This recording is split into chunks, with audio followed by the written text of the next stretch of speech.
Selamat berjumpa kembali anak-anak yang terkasih, anak-anak yang hebat, anak-anak yang luar biasa. Salam sehat dan tetap semangat dalam menjalani kehidupan ini. Anak-anak yang terkasih, pada kesempatan kali ini kita akan bersama-sama mencoba untuk mendalami tema Yesus mewartakan kerajaan Allah melalui perumpamaan. Anak-anak yang terkasih, Tuhan Yesus rupanya ingin membuat manusia makin memahami dan mengimani kerajaan Allah sehingga terdorong untuk melaksanakan atau mewujudkan dalam kehidupan mereka sehari-hari. Tetapi karena kerajaan Allah ini tidak mudah dipahami dan juga sekaligus tidak dengan mudah dijelaskan sejelas-jelasnya, maka dalam memberitakan tentang kerajaan Allah, Tuhan Yesus menggunakan berbagai macam cara. Salah satu cara yang digunakan adalah melalui perumpamaan. Nah, apakah anak-anak yang dimaksud dengan perumpamaan itu, anak-anakku? Perumpamaan adalah penyampaian pesan dengan menggunakan bahasa imajinatif, hiasan simbolis, atau perbandingan, sehingga orang yang mendengarkan perumpamaan diharapkan mampu menangkap pesan di balik perumpamaan tersebut. Perumpamaan ini sering dipakai oleh Tuhan Yesus dalam mewartakan kerajaan Allah, karena dengan alasan tersebut, yaitu agar para pendengarnya dapat menangkap pesan di balik perumpamaan yang disampaikan oleh Tuhan Yesus, sehingga pewartaan dan ajarannya lebih mudah untuk dimengerti oleh para pendengarnya. Perumpamaan atau perbandingan yang dipakai oleh Tuhan Yesus untuk menjelaskan kerajaan Allah biasanya diambil dari hal-hal yang ada dalam kehidupan sehari-hari, yang ada dalam kehidupan masyarakat pada saat itu, baik itu berupa benda, kejadian, atau pengalaman atau kebiasaan. Latar belakang kehidupan masyarakat seringkali juga menjadi pertimbangan atau menjadi alasan bagi Tuhan Yesus untuk menggunakan perumpamaan yang disesuaikan dengan kehidupan mereka agar mereka lebih mudah untuk memahami ajaran Tuhan Yesus tentang kerajaan Allah. Nah, contohnya anak-anak yang terkasih, ketika Tuhan Yesus sedang mengajar di hadapan para petani, atau kebanyakan mereka yang mendengarkan adalah yang pekerjaannya petani, maka Tuhan Yesus menggunakan perumpamaan yang akrab dengan kehidupan para petani.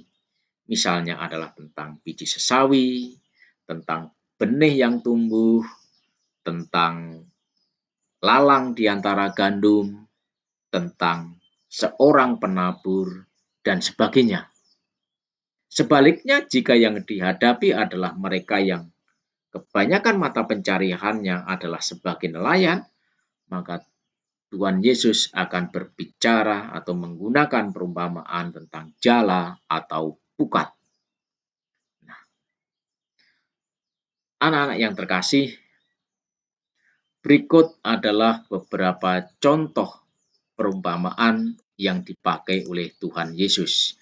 Yang pertama adalah perumpamaan seorang penabur dari Injil Markus bab 4 ayat 3 sampai 8, ayat 13 sampai 20, silahkan dibaca, diresapkan sabda Tuhan ini di halaman 36.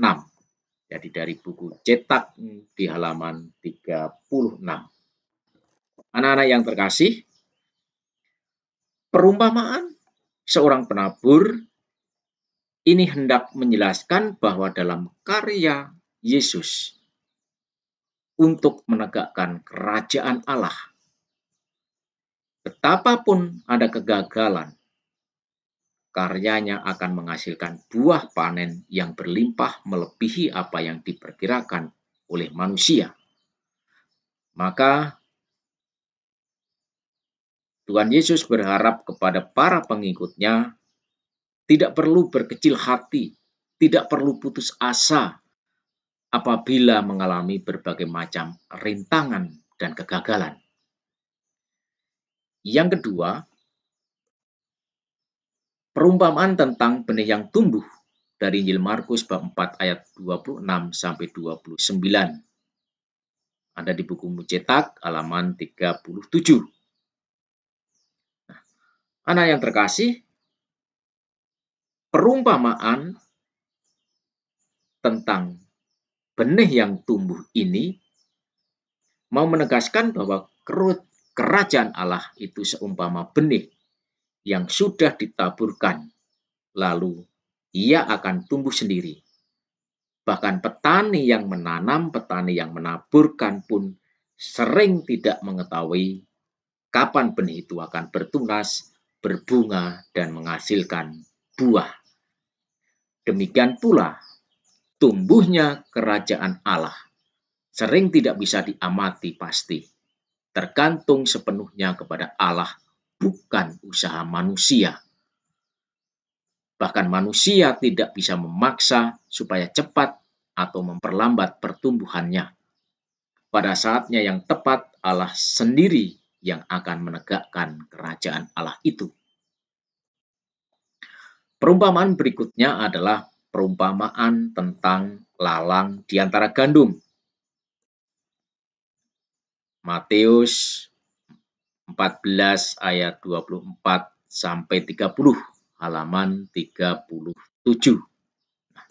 Anak-anak yang terkasih, perumpamaan tentang lalang di antara gandum ini akan menjelaskan bahwa kerajaan Allah yang diwartakan, yang ditawarkan oleh Tuhan Yesus kepada semua orang untuk tegaknya kerajaan Allah tidak harus dengan cara segera menghabisi yang jahat, melainkan memberi kesempatan mereka untuk bertobat.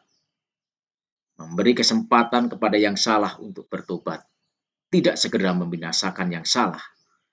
Sebab Allah sendiri nanti yang akan menghakimi mereka, bukan manusia. Anak-anak yang terkasih,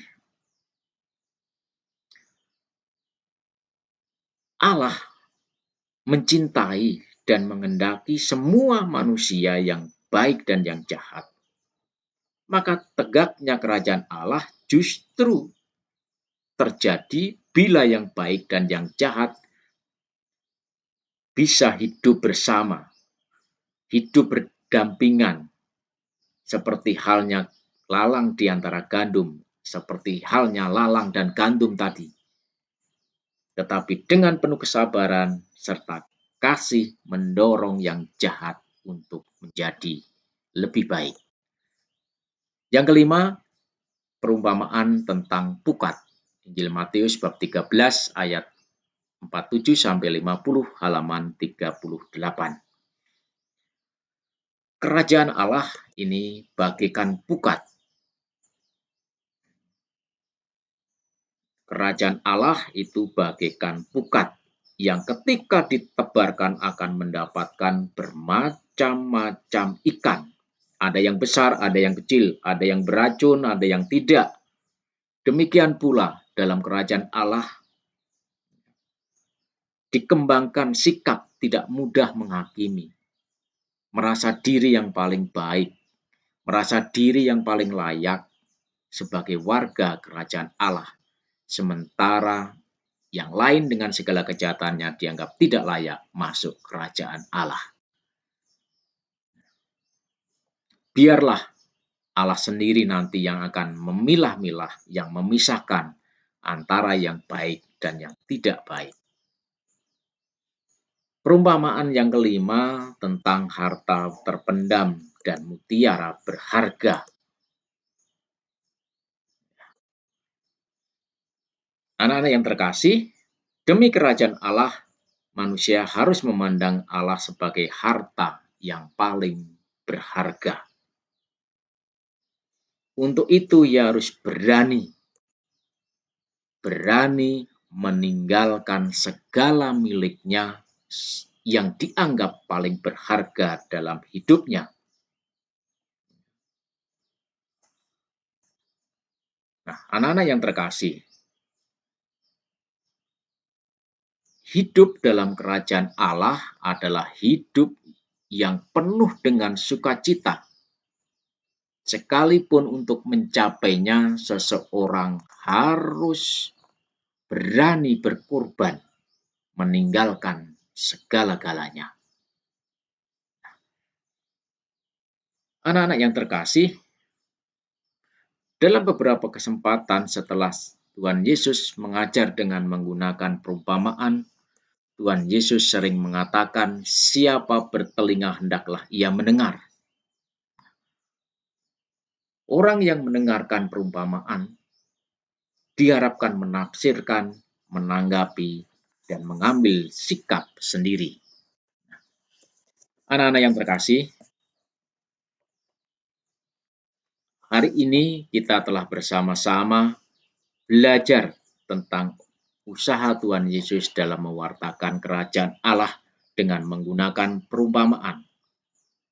Pertanyaannya, apakah kita mampu menangkap pesan di balik perumpamaan-perumpamaan yang disampaikan oleh Tuhan Yesus? Sanggupkah kita melaksanakan pesan yang disampaikan oleh Tuhan Yesus dalam perumpamaan itu dalam kehidupan sehari-hari kita? Kita renungkan semua itu dan semoga ini sangat bermanfaat bagi pertumbuhan dan perkembangan iman kita. Sekian, terima kasih. Tetap jaga kesehatan dimanapun kalian berada. Tuhan memberkati. Amin.